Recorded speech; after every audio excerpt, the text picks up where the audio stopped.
yang jarang sekali kita dengar, kita alami, yaitu tentang sholat gerhana. Ya, sebelumnya Budi mau absen dulu nih. Siapa yang hadir pada kali ini ya? Oke, Alexa, ayo. Andita dan Helmi. Terima kasih. Ya, alhamdulillah semuanya hadir dan dalam kondisi sehat. Sebelum kita mulai belajar, kita fokus dulu. Ya, semangat, oke? Jangan pegang ya, semuanya. Masih ingat untuk fokus? Masih. Kita fokus.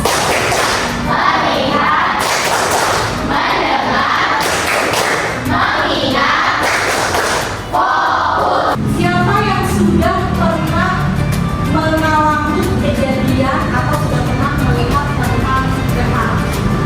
Ada yang pernah? Oh iya, Reva. Ya, gerhana apa? Gerhana matahari. Oh, ada yang pernah menyaksikan gerhana bulan?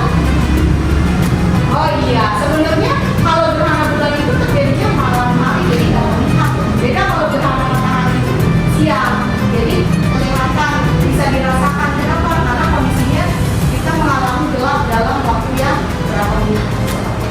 Ya. Nah, ibu mau bertanya, apa itu sholat gerhana? Siapa yang tahu?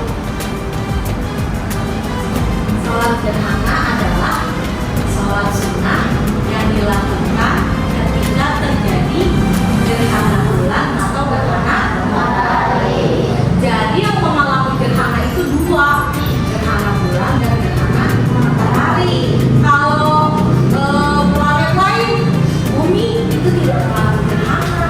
Ya. Kemudian sholat gerhana itu berapa rakaat? Betul, dan hukumnya disebut sunnah muakkad. Apa itu sunnah muakkad? Yaitu sunnah yang sangat dianjurkan. Tiap sholatnya, ini ya Budia ajarkan ya, kalian mengikuti Budia dulu ya. Bismillahirrahmanirrahim. Bismillahirrahmanirrahim. Sholli sunnata li kusufil samsi ro'ataini ma'muman lillahi ta'ala. Sholli sunnata li kusufis samsi ro'ataini ma'muman lillahi ta'ala.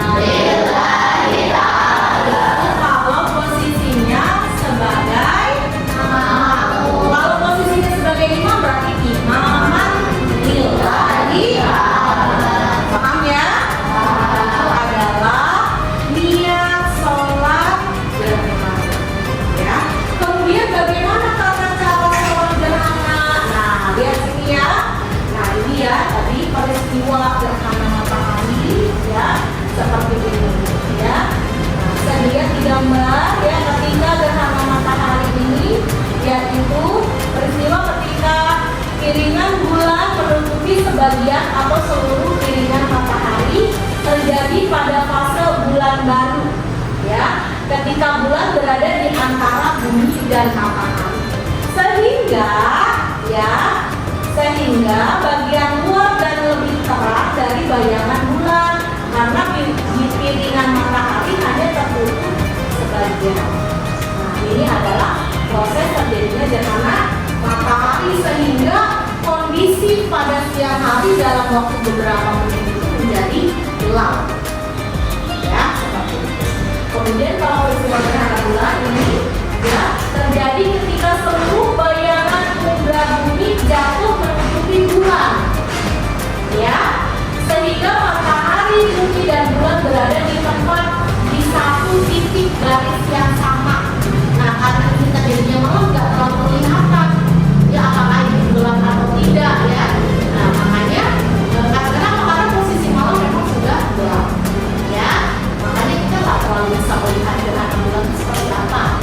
Hanya ya kita bisa sholatnya dari berita, ya kan? Oh, akan ada peristiwa gerhana bulan, sehingga kita bagaimana cara melaksanakan sholatnya, kita sudah mempersiapkan diri, gitu ya, karena akan terjadi gerhana bulan. Kalau gerhana matahari, oh terjadi gerhana matahari, selain memang sudah diumumkan oleh BMKG, ya kan? Biasanya di televisi, kemudian juga kita sudah mempersiapkan, oh akan terjadi gerhana bulan, ini kita laksanakan sholat gerhana. Ya, baik, ini adalah peristiwanya. Bagaimana tata cara sholat gerhana? Lihat ya di sini ya. Ini ada tata cara. Dilaksanakan secara berjamaah. Berjamaah itu artinya apa? Bersama-sama, ya. Baik. Nah, yang pertama tata cara sholat gerhana. Boleh bulan, boleh matahari, sama ya. Di sini gerhana bulan. Yang pertama niat sholat gerhana.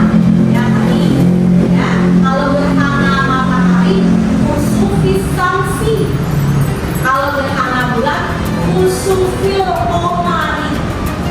Ya, usolli sunnatal khusufil qamari rakaataini makmuman lillahi ta'ala. Itu kalau gerhana. Kalau gerhana matahari usolli sunnatal khusufis samsi rakaataini rakaataini makmuman lillahi ta'ala. Usolli sunnatal khusufis samsi rakaataini makmuman lillahi ta'ala.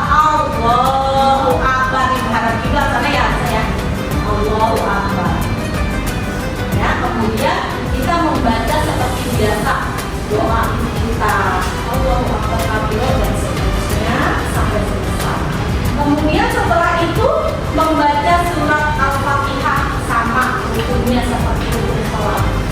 Ya, membaca surat Al-Fatihah. Setelah membaca surat Al-Fatihah, kemudian membaca surat pendek.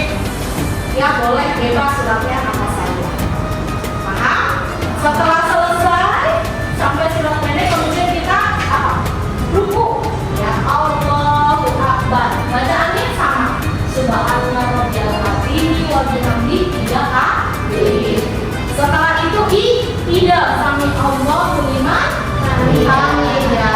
Sami Allahu liman hamidah, baca dulu Rabbana lakal hamdu bersama waktu wa minal langsung takbiratul ihram lagi. Ya, jadi 2 kali dalam 1 rakaat. Ya, kemudian membaca lagi surat Al-Fatihah dan membaca lagi surat pendek. Setelah itu ruku lagi. Rukuknya 2 kali sama bacaan ruku. Kemudian ditinggal sama Allah Subhanahu, ya. Baca doa ketiga. Setelah itu langsung sujud. Ya. Setelah selesai yaitu ada khotbah sholat gerhana. Yang mau bertanya silakan untuk menunjukkan tangan. Iya, silakan. Pertanyaan dari saya Bu, kenapa sholat gerhana dalam 1 rakaatnya harus membaca Al-Fatihah dan rukunya dilakukannya 2 kali? Oh iya, bagus sekali pertanyaannya. Terima kasih Naswa ya. Bagus pertanyaannya, Bu. Kok sholatnya beda kayak sholat biasa? Ya kan kalau sholat biasa kita baca Al-Fatihah, surat pendek, langsung ruku, sujud ya. Ini kenapa Al-Fatihahnya 2 kali, rukunya 2 kali? Kenapa? Alasannya kenapa? Pertama, yang pasti sudah dicontohkan, ya, disunahkan, sunnah dicontohkan oleh Rasulullah SAW bahwa ketentuan sholat gerhana adalah seperti itu. Ya. Yang kedua, untuk tanda bahwa kita lebih bersyukur kepada Allah. Ya, dengan kita membaca Al-Fatihahnya 2 kali, rukuknya 2 kali, itu tanda bahwa kita bersyukur dan memohon kepada Allah agar seperti tadi ya, agar semoga kita memohon kepada Allah bulan dan matahari kembalikan seperti sedia kala. Ya, jangan sampai terjadi apa-apa, kan gitu ya. Ya, Selanjutnya, biar lebih semangat kita ice breaking dulu nih, ya. Ya, oke. Ya. Yang tepuk 1, ingat. Ya, 1, 2, 3, tepuk 1.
Assalamualaikum warahmatullahi wabarakatuh. Waalaikumsalam warahmatullahi wabarakatuh. Baik, anak-anak, demikian tadi kita sudah melaksanakan praktek sholat duha. Ya, alhamdulillah kalian pasti sudah lebih memahami dengan kita melaksanakan praktek. Ya, pertama tadi juga sudah menerangkan tentang teorinya, apa itu sholat gerhana, apa itu gerhana bulan, gerhana matahari, juga tata cara sholat gerhana. Kemudian kalian juga sudah mempraktekannya secara berjamaah